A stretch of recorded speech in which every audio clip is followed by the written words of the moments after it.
ఎందుకంటే నేనేమంటున్నా తెలంగాణ మొదటి నుంచి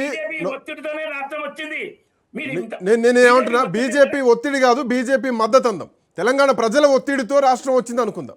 బీజేపీ మద్దతుతో తెలంగాణ ప్రజల ఒత్తిడితో నేనేమంటున్నా తెలంగాణ మొత్తం ఫ్రమ్ ది బిగినింగ్ ఒక విప్లవోద్యమ నేలే.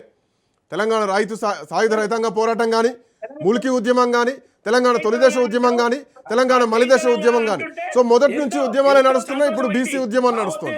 సో నిర్విరామ ఉద్యమాలు నడుస్తున్నటువంటి నేలను పాకిస్తాన్తో కంపేర్ చేస్తారా? ఇంతవరకు కరెక్ట్ ఇది? ఒకటి, నీటి కేటాయింపు జరగలే తెలంగాణకు న్యాయం. రెండు, ఇచ్చిన కేటాయింపుడు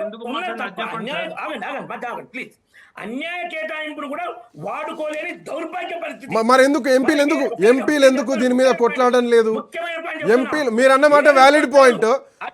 రామరెడ్డి గారు మీరు వ్యాలిడ్ పాయింట్ అన్నారు. నీటి కేటాయింపులు జరగలేదు. ఏ రాష్ట్రంలో నీటి కేటాయింపులకు సమస్యలే ఉన్నాయి, తెలంగాణలో కొత్తగా లేదు. కానీ ఎందుకు ఎంపీలు మాట్లాడతలేరు నీటి కేటాయింపుల మీద? ఆంధ్రప్రదేశ్కు బనకచెర్ల సాగర్ లింక్ ప్రాజెక్టులు చేసుకుంటూ పోతే దీని మీద మాట్లాడరు. ఒక్క నిమిషం, నుమాన్ గారు మీరే చేసింది. తెలంగాణ ఇచ్చింది కాంగ్రెస్ పార్టీ, తెచ్చింది టీఆర్ఎస్ పార్టీ, మద్దతు ఇచ్చింది బీజేపీ. ఇదే తెలంగాణలో నడుస్తున్నటువంటి నినాదం. బట్ తెలంగాణ ప్రజల కష్టమే, తెలంగాణ అమరవీరుల రక్తంతోనే ఈ తెలంగాణ రాష్ట్రం సాధించింది అన్నది ఒప్పుకోవాల్సినటువంటి విషయం. బ్రిటిషర్లు విడదీసినట్టు పాకిస్తాన్ని తెలంగాణను విడదీశారు. ఎవరి మీద ప్రేమ, ఎవరి మీద వివక్ష? ఏంది మాటలు నిండు సభల్లో? Very good evening to you Srikanth గారు, as well as నా తోటి panel members and all the viewers. ఏదైతే మనం మాట్లాడుతున్నామో ఈరోజు మిస్టర్ తేజస్వి సూర్య బెంగళూరు పార్లమెంట్కి చెందినటువంటి వ్యక్తి ఈరోజు అక్కడ పార్లమెంట్లో ఒక దేవాలయంగా భావించే టెంపుల్ ఆఫ్ డెమోక్రసీ అని అంటుంటారు.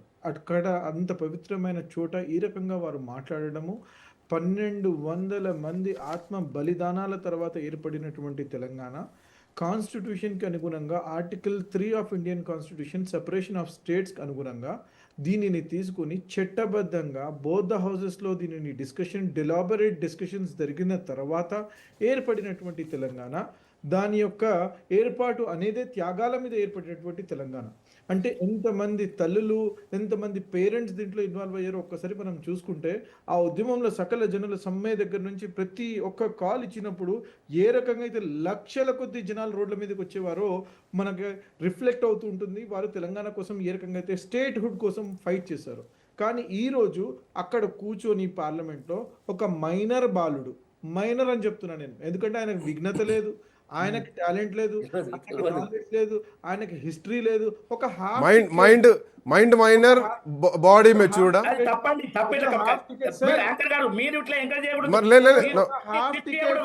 ఒక హాఫ్ టికెట్ రామరెడ్డి గారు ఆగండి, చాలా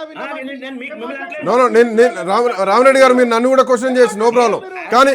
కానీ నా అబ్జెక్షన్ ఏంటంటే పాకిస్తాన్ తో కంపేర్ చేయడం is not correct. That is my objection. నేను ఎందుకు నా వాయిస్ తీయద్దు? Why should not? 100% as a journalist నేను రెస్పాండ్ అవుతా. I was there in the Telangana movement. 100% Pakistan తో పోల్చడం నేను కూడా యాక్సెప్ట్ చేయను. How can you compare with Pakistan?